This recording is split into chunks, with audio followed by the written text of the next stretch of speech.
Picture this, the 19th century, a time of profound change and innovation.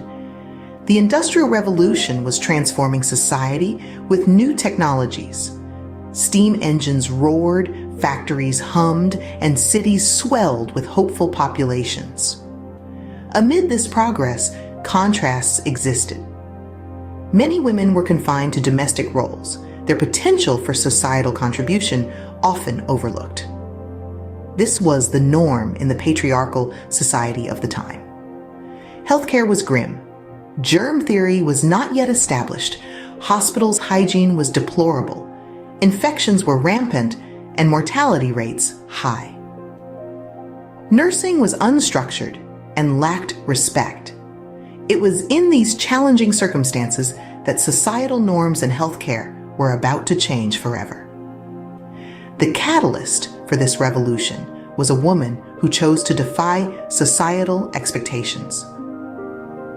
Born into a world where she was expected to marry and lead a quiet domestic life, she chose differently. She embraced a path fraught with challenges, but ripe with opportunities to make a significant difference. This woman was a visionary, a pioneer, and a reformer. She saw nursing not just as a job, but as a profession. She believed in education and training as tools to elevate nursing status and provide improved patient care. She became a beacon of light in the darkness, a symbol of hope and progress.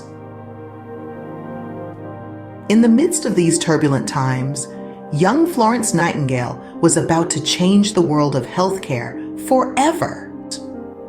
Born into a wealthy British family on May 12, 1820, Florence Nightingale was destined for a life of privilege, but destiny had different plans. Growing up, Florence wasn't your typical Victorian lady. Despite her family's expectations of a leisurely life, Florence yearned for more. Her early years were filled with traditional pursuits, but her curious mind yearned for knowledge. Homeschooled by her father, her education was broad and varied, including an unusual focus on mathematics. This diverse learning would later underpin her pioneering work in nursing. As a teenager, Florence felt a purpose. She believed she was meant to alleviate suffering and nurse the sick back to health. Despite societal norms, Florence's passion for nursing was unwavering. This was not a popular choice. In 19th century, nursing was deemed a lower-class job, unsuitable for a lady of her status. Her family, particularly her mother and sister, strongly opposed her decision for fear of tarnishing their reputation. Her father, although concerned, was more of her unconventional aspirations. Nonetheless, Florence was undeterred. She held firm to her belief in the nobility of nursing.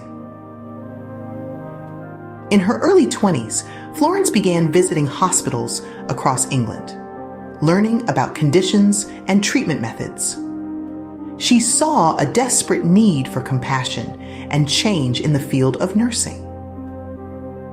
Despite societal pressures and her family's disapproval, Florence remained steadfast in her decision to become a nurse. She was not one to let societal norms define her. Florence Nightingale, ready to change the world, one patient at a time, and this determination set the stage for the remarkable journey ahead. In 1851, Florence Nightingale commenced her formal nursing education at the Institute of St. Vincent de Paul in Alexandria, Egypt. This move was audacious for a woman during this period, breaking societal norms. Florence, a born nonconformist, was guided by a steadfast resolve to mitigate suffering and pain. Her rigorous training was a crucible, molding her understanding of nursing. She was instructed on providing care for the afflicted, medication administration, and experienced the profound healing power of empathy. Upon completing her training, she returned to London and began working in hospitals. It was here she saw the system's deficiencies in sanitation, patient conditions. Florence recognized the need for reform. She initiated new sanitation protocols, advocated improved patient care, and commenced transforming nursing. Her work didn't go unnoticed. Her reputation as a nurse and reformer grew. Her changes were improving lives. This recognition offered Florence the chance for broader impact. However, her hospital work wasn't her only contribution. Florence was also a prolific writer, publishing papers on nursing and healthcare. Her writings disseminated her ideas and methods, laying foundations for today's practices. Yet, Florence's dedication was already creating ripples, but her pivotal moment was still to come. Florence's dedication and passion for nursing were already making waves. But her true moment of reckoning was yet to come. She still had challenges ahead that would test her resolve and cement her legacy as our revolutionary of modern nursing. The year is 1854. The Crimean War is raging, and Florence Nightingale receives a call to duty. Responding to the call, she arrives at the grimy, unsanitary war hospitals in Crimea.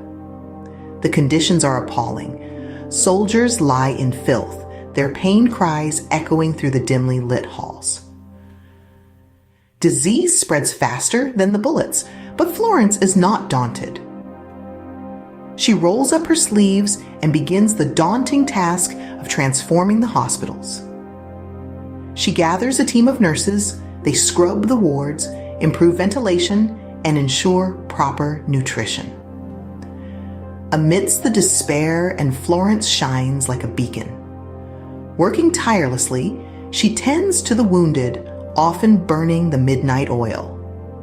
Her lamp casts a comforting glow in the otherwise dark corridors, earning her the name the Lady with the Lamp. But her contributions extend beyond providing care. Florence meticulously documents the conditions and measures the impact of her interventions. Her data highlights the importance of sanitation in medical care. This insight revolutionizes healthcare forever, a testament to her ingenuity. But her service comes with a heavy price. She contracts Crimean fever, a life-threatening sickness, but her dedication never wavers. Even in the throes of illness, she continues to serve. Risking her life in the war zone, Florence Nightingale redefined the role of nurses and revolutionized wartime healthcare. In the face of turmoil, she lights the way, her lamp shining not just in the hospitals of Crimea, but through time. Florence Nightingale, the Lady with the Lamp, becomes an emblem of selfless service, a testament to the power of compassion and dedication. Returning home a heroine, Florence Nightingale didn't rest on her laurels. She leveraged her fame to champion healthcare reforms. Nightingale knew that healthcare improvements were not only needed on the battlefield, but also in hospitals across her country. She saw that improved sanitation, skilled nurses, and effective administration were crucial. Nightingale's advocacy extended beyond speeches and letters. She exploited the power of data to further her mission. As a nursing pioneer, she was also a forerunner in using statistical graphics. Her diagram of the causes of mortality was a powerful visual tool that showed the death toll in hospitals, playing a vital role in persuading the public and government of the need for change. Nightingale firmly in education. She initiated the Nightingale School of Nursing at St. Thomas's Hospital in London in the late 1800s. This was a radical step when nursing was not deemed a reputable profession for women. The school aimed to produce nurses who were competent in technical aspects and imbued with duty, compassion, and devotion to patient care. The Nightingale School of Nursing was a groundbreaking initiative that served as a model for nursing education worldwide, elevating nursing from a low-status job to a respected profession. Graduates were sent to hospitals across Britain where they performed patient care and trained other nurses, disseminating Nightingale's principles and methods. Florence Nightingale was not just a nurse. She was a healthcare reformer, a statistician, and an educator. She dedicated her to improving healthcare, creating a legacy that continues to influence nursing and healthcare systems around the world to this day. Florence Nightingale passed away on August 13, 1910, but her legacy lives on. This remarkable woman revolutionized nursing, changing its future course. Nightingale's primary contribution was emphasizing sanitation. She realized the vital role cleanliness played in patient care. In the horrendous conditions of the Crimean War, her sanitation measures significantly lowered the death rate. Today, her cleanliness principles are healthcare cornerstones across diverse medical settings. But sanitation wasn't her only contribution. Nightingale took nursing from an unskilled job to a respected profession. She advocated for formal nurse training, merging theoretical knowledge with practical skills. The Nightingale School of Nursing, which established, was pioneering. It set the trend for global nursing education. In today's world, nurses are well-educated professionals, reflecting Nightingale's vision. She also valued lifelong learning for nurses. Nightingale encouraged nurses always to enhance their knowledge and skills to provide optimal patient care. Her ideals of sanitation, professional education, and lifelong learning remain applicable today. So, what does Florence Nightingale mean for you, the aspiring nurses of today? Share your thoughts with us, like, comment, and don't forget to subscribe for more content.